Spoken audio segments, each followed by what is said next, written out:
नमस्कार, ज्ञान सागर में आपका स्वागत है। आज हम कक्षा 7 में एनसीईआरटी द्वारा लगाई गई हिंदी पाठ्य पुस्तक महाभारत कथा का भाग 15 करने जा रहे हैं। भाग 14 तक हम पहले ही अपलोड कर चुके हैं, उससे आप हमारे चैनल पर जाकर देख सकते हैं और उसको जान सकते हैं कि भाग 14 तक क्या हुआ। भाग 14 में जरासंध की कहानी बताई गई और उसकी मृत्यु तक का कहानी हमने पढ़ी। अब भाग 15 शकुनी का प्रवेश। पाठ शुरू करने से पहले हम आपसे प्रार्थना करते हैं कि अगर आपको हमारी वीडियो पसंद आती है तो लाइक कीजिए, दोस्तों में शेयर करें और चैनल पर अगर नए हैं तो चैनल को प्लीज सब्सक्राइब कीजिए। चलिए पाठ शुरू करते हैं। शकुनी का प्रवेश। हम जानते हैं शकुनी महाभारत कथा में कौरवों के मामा श्री हैं। एक दिन युधिष्ठिर ने अपने भाइयों से कहा कि भाइयों, युद्ध की संभावना ही मिटा देने के उद्देश्य से मैं शपथ कर लेता हूँ कि मैं आज से 13 बरस तक अपने भाइयों या किसी और बंदों को बुरा भला नहीं करूंगा। सदा अपने भाई बंदों की इच्छा पर चलूंगा। ऐसा कुछ नहीं करूंगा जिससे आपस में मनमुटाव हो। मनमुटाव होने का डर हो, क्योंकि मनमुटाव ही झगड़े का कारण बनते हैं। अगर मन में क्रोध एक बार निकाल दिया जाएगा तो दुर्योधन और दूसरे कौरवों की बात भी मैं नहीं टालूंगा, हमेशा उनकी इच्छा अनुसार काम करूंगा। युधिष्ठिर की बात उनके भाइयों को भी अच्छी लगी, ठीक लगी।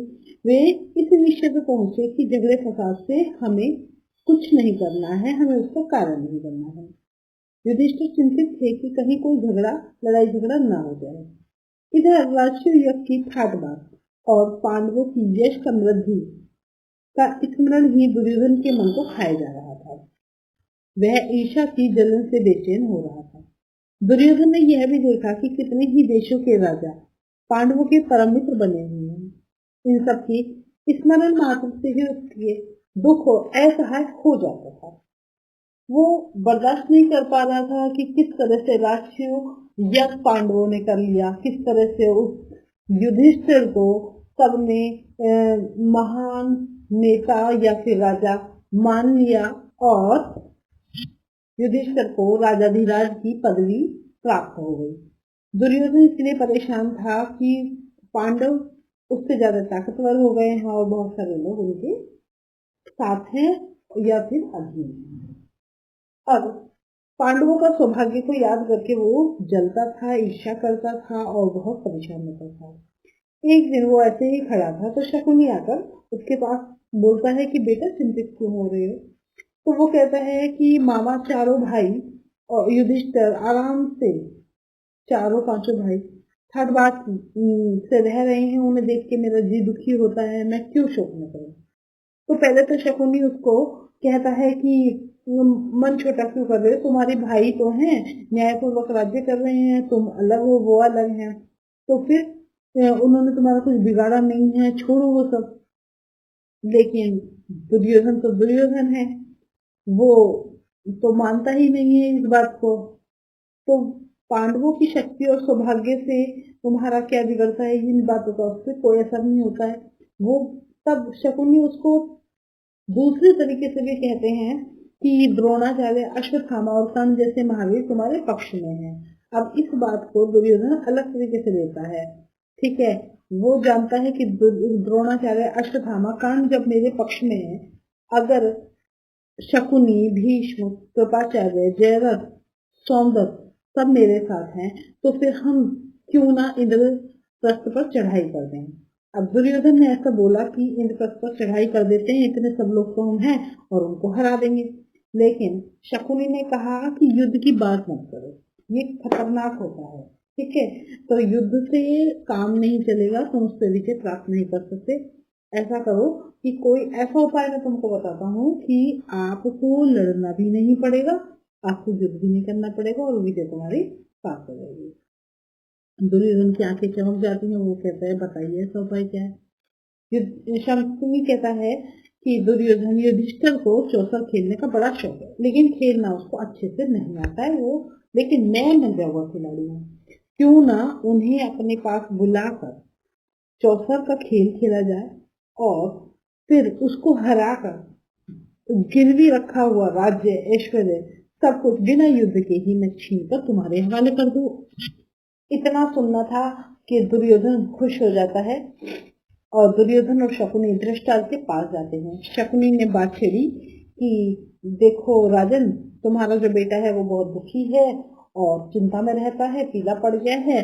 अब धृतराष्ट्र जो अपने बेटे से बड़ा स्नेह था, वो कहते हैं कि मेरे बच्चे क्या हुआ, तो वो उसे अपनी छाती से लगा लेते हैं। कहते हैं कि किस बात का दुख है, तुम्हारे पास सब ऐश्वर्य है, सब तुम्हारा सारा संसार तुम्हारे आगे तो चल रहा है, तुम्हें किस बात की चिंता। शकुनी ने धृतराष्ट्र को सलाह दी कि चौसर के खेल में पांडवों को बुलाया जाए।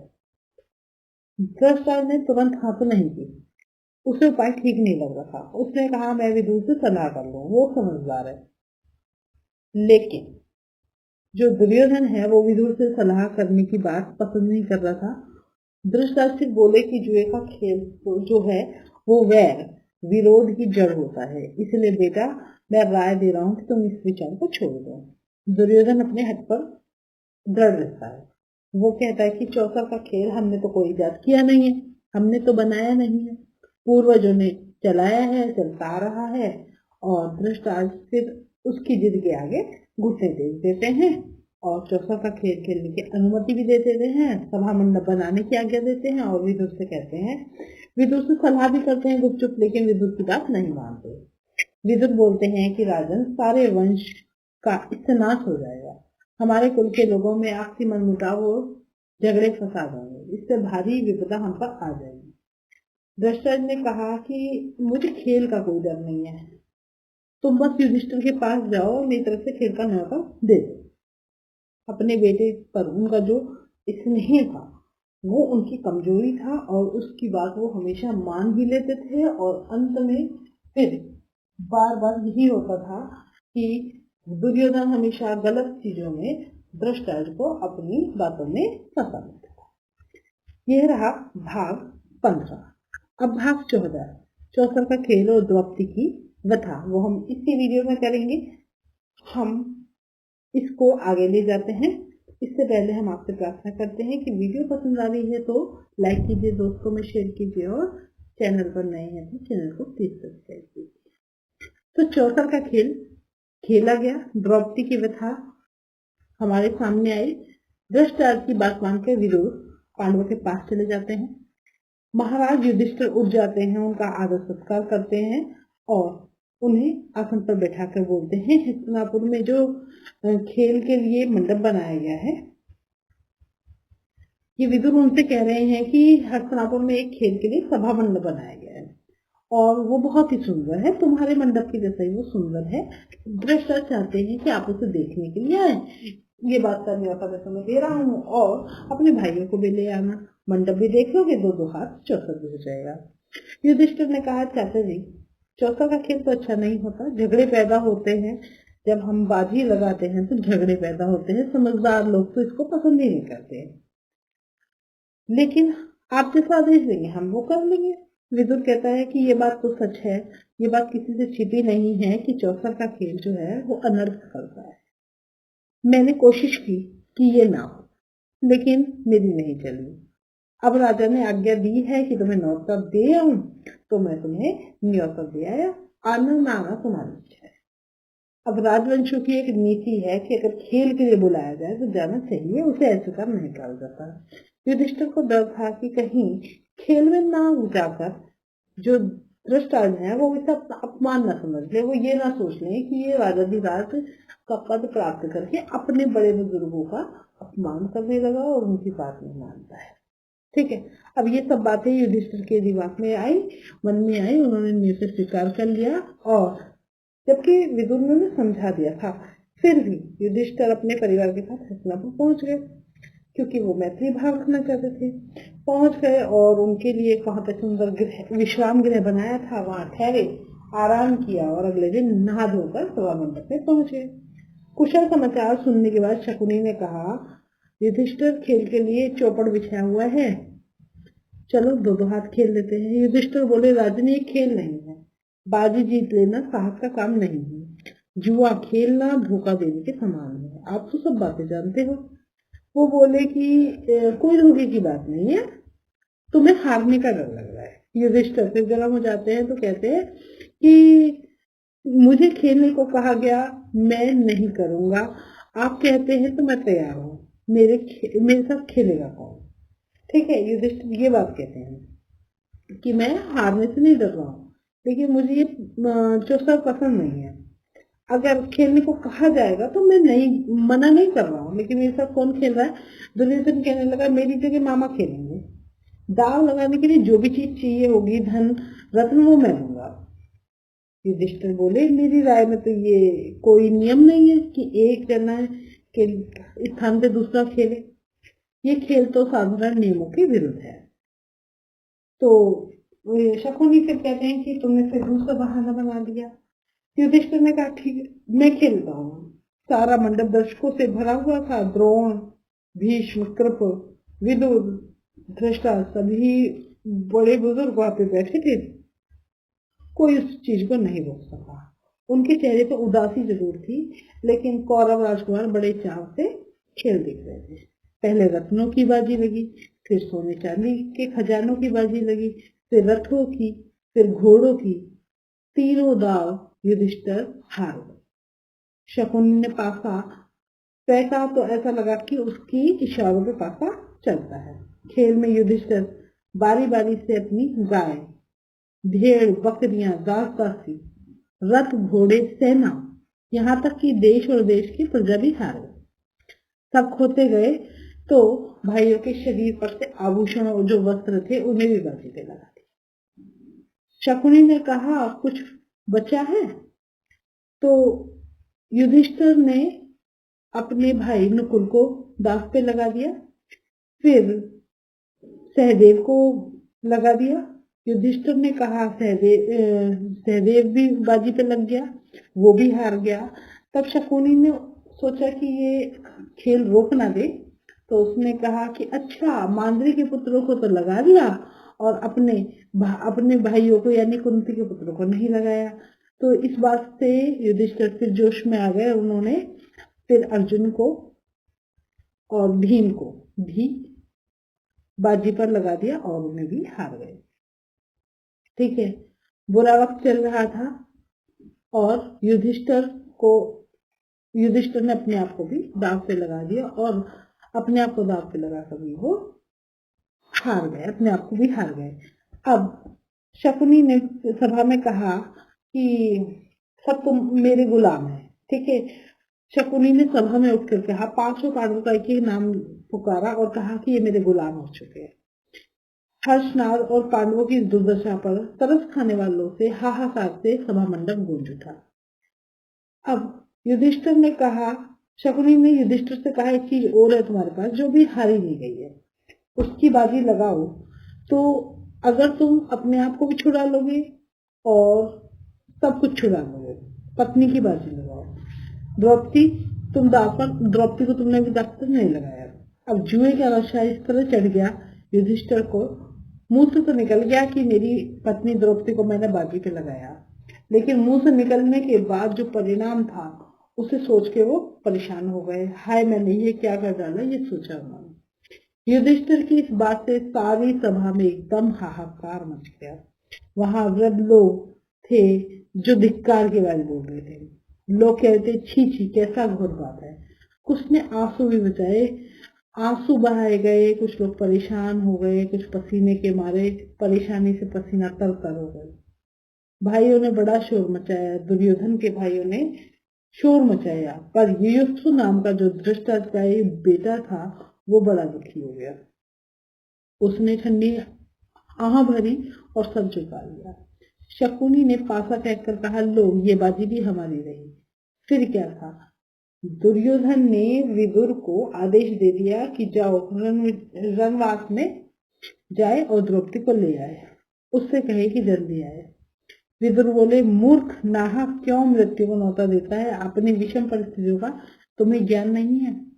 दुर्योधन को यह फटकारने के बाद विदुर ने सभा सदस्यों से कहा, अपने को हार चुकने के बाद युधिष्ठिर को कोई अधिकार नहीं है कि वो पांचाल राज की बेटी को दाव पर लगाए।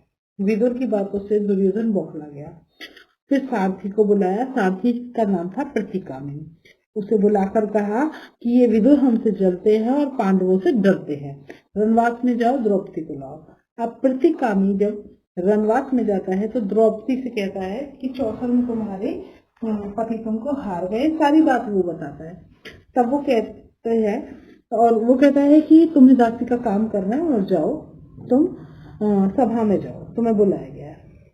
तो प्रतिकामी से वो बोलती है द्रौपदी कि मुझे हारने वाले से पूछो कि क्या वो अपने आप को पहले हारे थे या मुझे, पहले प्रश्न का उत्तर लाओ फिर जाऊंगी। फिर वो चला जाता है प्रश्न का उत्तर जानने के लिए, जो कि उसे नहीं मिलता और दुर्योधन उसको काफी क्रोध करता है। फिर वो दोबारा द्रौपदी के पास जाता है और कहता है कि देवी दुर्योधन क्या गया, आप सभा में आ जाओ। द्रौपदी ने कहा मैं वहां नहीं जाऊंगी, अगर युधिष्ठिर जवाब नहीं दे सकते तो सभा में जो लोग सज्जन विद्वान बैठे हैं उनसे जाके मेरा प्रश्न पूछो और उत्तर आके मुझे बताओ। प्रतिकामी लौट कर फिर सभा में आता है। इससे दुर्योधन झल्ला उठता है, अपने भाई दुशासन को कहता है कि तुम जाओ, क्योंकि ये जो है ना प्रतिकामी, ये भीम से डरता है, तुम जाके उस घमंडी औरत को ले आओ। अब दुशासन एक दुरात्मा है, उसे ये बात अच्छी लगी कि मुझे जाने के लिए कहा गया है। वो द्रौपदी के गुथे हुए बालों को बिखेर डाले उसने और गहने तोड़ दिए और बाल पकड़कर घसीटता हुआ सभा की ओर ले जाने लगा। द्रौपदी विकल हो उठी। ऐसी दीन अवस्था देखकर धृतराष्ट्र के एक बेटे विकर्ण को बड़ा दुख हुआ, उससे रहा नहीं गया। वो बोला कि चौसर के खेल में युधिष्ठिर को धोखे से बुलवाया गया है, उन्हें जाल में फंसाया गया है और स्त्री की बाजी लगवाई गई है। सारा काम न्यायोचित नहीं है, ठीक है। दूसरी बात, द्रौपदी अकेले युधिष्ठिर की पत्नी नहीं है, पांचों पांडवों की पत्नी है। उसे दाव पे लगाने का युधिष्ठिर का कोई हक नहीं था और वो खुद ही दाव हार गए हैं, तो वो द्रौपदी को बाजी लगा नहीं सकते थे। तो सारा नियम के विरुद्ध खेल हुआ है।